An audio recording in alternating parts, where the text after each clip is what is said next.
أشهد أن لا إله إلا الله وحده لا شريك له وأشهد أن محمدا عبده ورسوله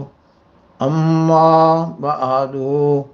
فأعوذ بالله من الشيطان الرجيم بسم الله الرحمن الرحيم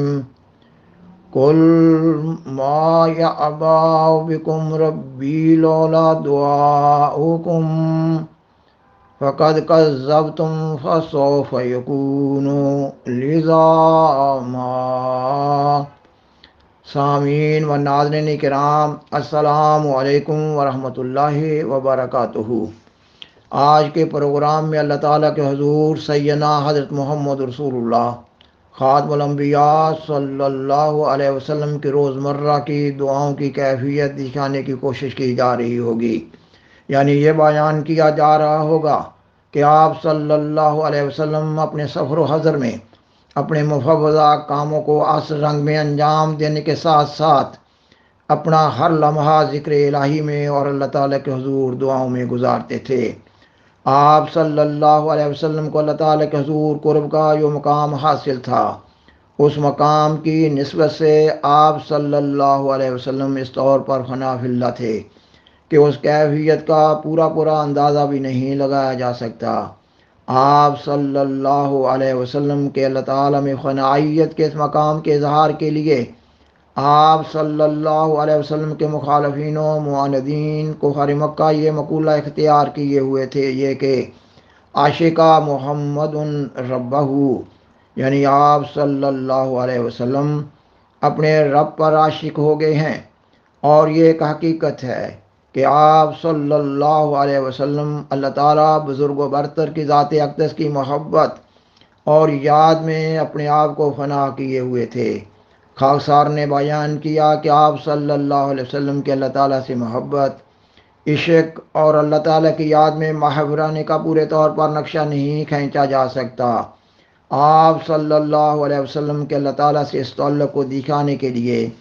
آپ صلی اللہ علیہ وسلم کے روزمرہ کی دعاؤں کی کیفیت بیان کرنے کی کوشش کی جا رہی ہے۔ اس بیان میں آپ صلی اللہ علیہ وسلم سے محبت کرنے والوں اور آپ صلی اللہ علیہ وسلم کی پیروی کرنے والوں کے لیے ایک سبق ہے کہ وہ بھی آپ صلی اللہ علیہ وسلم کے اسوہ حسنہ پر عمل کرنے کی کوشش کریں، تاکہ ان کو اپنی ضروریات کے پیش آنے کے وقت اللہ تعالیٰ کے حضور خصوصی دعائیں کرنے کی معرفت حاصل ہو۔ نیز یہ کہ وہ آپ صلی اللہ علیہ وسلم کے ان روزمرہ کی دعاؤں سے آپ صلی اللہ علیہ وسلم کی خاص دعاؤں کا اندازہ لگا سکیں۔ اس پروگرام کا آغاز قرآن مجید کی سورت الفرقان کی آیت 78 کی تلاوت سے کیا گیا ہے۔ اس آیت کا اردو بامحاورہ ترجمہ یہ کہ اللہ تعالیٰ آپ صلی اللہ علیہ وسلم سے مخاطب ہوتے ہوئے فرماتا ہے، تو ان سے کہہ دے کہ میرا رب تمہاری پرواہ ہی کیا کرتا ہے اگر تمہاری طرف سے دعا نہ ہو۔ پس اگر تم نے اس پیغام کو جھٹلا دیا تو اس کا وبال تم سے ضرور چمٹ جانے والا ہے۔ سیدنا حضرت مسیح موعود علیہ السلام اس آیت کی تشریح میں بیان فرماتے ہیں، ان کو کہہ دے کہ میرا خدا تمہاری کیا پرواہ رکھتا ہے اگر تم دعا نہ کرو اور اس کے فیضان کے خواہاں نہ ہوں۔ حضرت خلیفۃ المسیح ثانی رضی اللہ تعالیٰ عنہ اس آیت کی تشریح میں بیان فرماتے ہیں، اللہ تعالیٰ فرماتا ہے کہ اے ہمارے رسول، تو ان لوگوں کو میری طرف سے سنا دے، اگر تمہاری طرف سے دعا اور استغفار کا سلسلہ جاری نہ رہے اور تم خدا تعالیٰ کے حضور جھکنا اور عجز و انکسار اختیار کرنا اپنا شعار نہ بناؤ تو تمہارا رب تمہاری کیا پرواہ کرتا ہے۔ خاکسار بیان کرتا ہے کہ اللہ تعالیٰ نے قرآن مجید میں کئی ایک جگہ دعا کا مضمون بیان فرمایا ہے۔ اللہ تعالیٰ نے قرآن مجید میں کئی ایک مقامات میں کئی ایک انبیاء علیہ السلام کی دعاؤں کا ذکر فرمایا ہے۔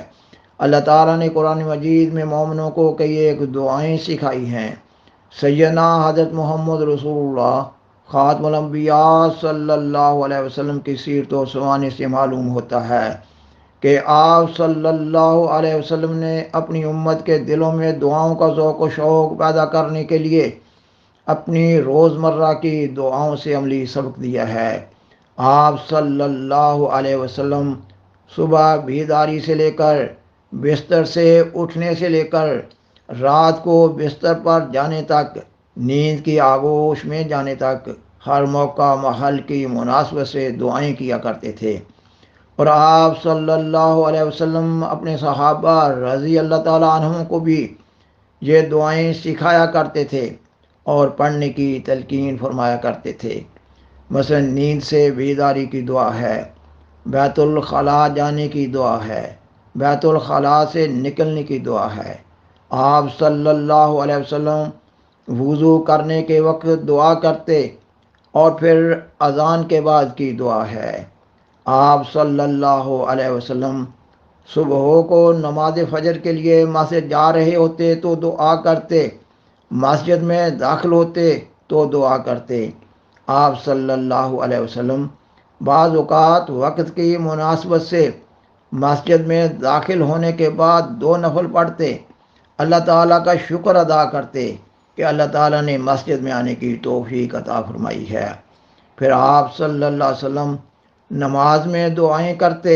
نماز کے بعد ذکر الہی کرتے اور دعائیں کرتے۔ مسجد سے باہر آنے لگتے تو دعا کرتے، گھر میں داخل ہونے کی دعا ہے، گھر سے باہر جانے کی دعا ہے، کھانا شروع کرنے کی دعا ہے، کھانا کھانے کے بعد کی دعا ہے، نیا کپڑا پہننے کی دعا ہے، آئینہ دیکھنے کی دعا ہے، موسم کا نیا پھل کھانے کی دعا ہے، دودھ پینے کی دعا ہے، چاند دیکھنے کی دعا ہے، لالت القدر کی دعا ہے، کسی مجلس میں جانے کی دعا ہے، کسی مجلس سے اٹھنے کی دعا ہے، سفر پر جانے کی دعا ہے، کسی سواری پر سوار ہوتے وقت کی دعا ہے، کسی بستی میں داخل ہونے کی دعا ہے، بلندی پر چڑھنے کی دعا ہے اور بلندی سے اترنے کی دعا ہے، مشکلات دور ہونے کی دعا ہے، قرض سے بچنے کی دعا ہے، بیمار پرسی کی دعا ہے، مریض کی شفا یابی کے لیے دعا ہے، قبرستان میں داخل ہوتے وقت کی دعا ہے، مہمان کو الوداع کہنے کی دعا ہے، بارش مانگنے کی دعا ہے، زیادہ بارش ہو تو اللہ تعالیٰ سے بارش روکنے کی دعا ہے، اگر بجلی کڑک رہی ہو تو دعا ہے، آندھی کے شر سے بچنے کی دعا ہے۔ آپ صلی اللہ علیہ وسلم نماز تہجد کے وقت خصوصی دعائیں کرتے۔ آپ صلی اللہ علیہ وسلم اپنی ساری امت کے لیے دعائیں کرتے۔ آپ صلی اللہ علیہ وسلم نے اپنے بعد قیامت تک آنے والے اپنی امتیوں کی دین و دنیا کی بھلائی کے لیے بھی دعائیں کیں،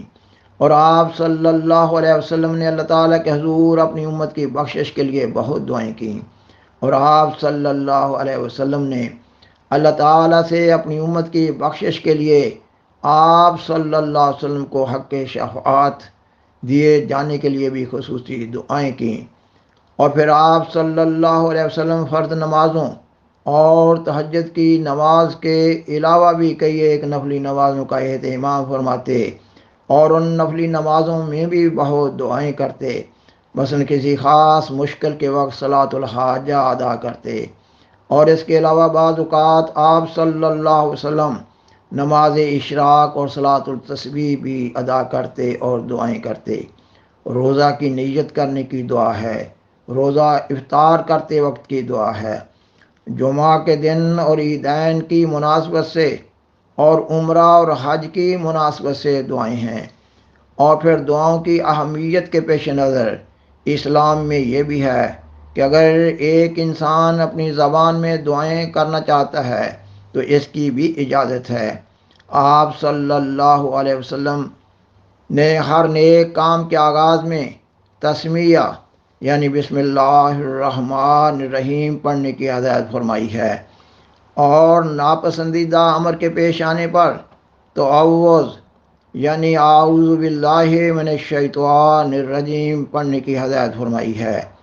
اور پھر آپس میں سلام کہنے کو رواج دینے کی تعلیم دی ہے، جو ایک بہت بڑا تحفہ اور عظیم دعا ہے۔ الغرض قرآن مجید میں بیان فرمودہ دعاؤں اور حدیث میں بیان فرمودہ مسنون دعاؤں سے اسلام میں دعاؤں کے مضمون کو آسانی سے سمجھا جا سکتا ہے، اور بخوبی معلوم ہو رہا ہے کہ آپ صلی اللہ علیہ وسلم اپنے امتیوں کے لیے ہرگز یہ پسند نہ کرتے تھے